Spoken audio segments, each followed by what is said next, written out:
преподавателей, поблагодарить музыкантов за то, что вы делаете для российской культуры, для культуры Якутии столько лет и с таким качеством.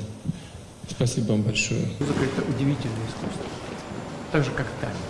Он уже со словами не связан, а проникает прямо в сердце, в душу человека. И в этом смысле оно абсолютно интернациональное.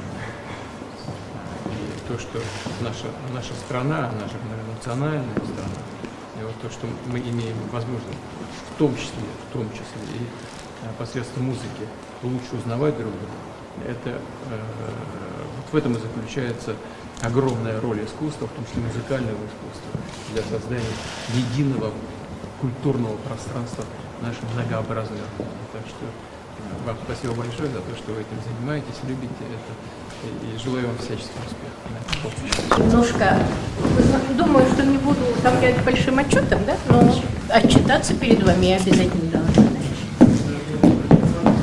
Ну, когда вы к нам приезжали, школа уже действовала, и на самом деле тогда вузовских ребят было очень мало. Да? Школа росла. Мы первый год, 93-94, набрали 92 человек. И как они так школа развивалась. Появилось среднее звено, среднее специальное, потом высшее. И на самом деле на сегодняшний день в школе обучаются 279 человек. Из них 103 человека в вуз.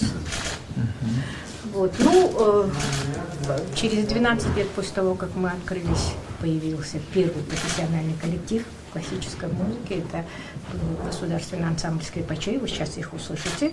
Они тогда еще были только учащимися.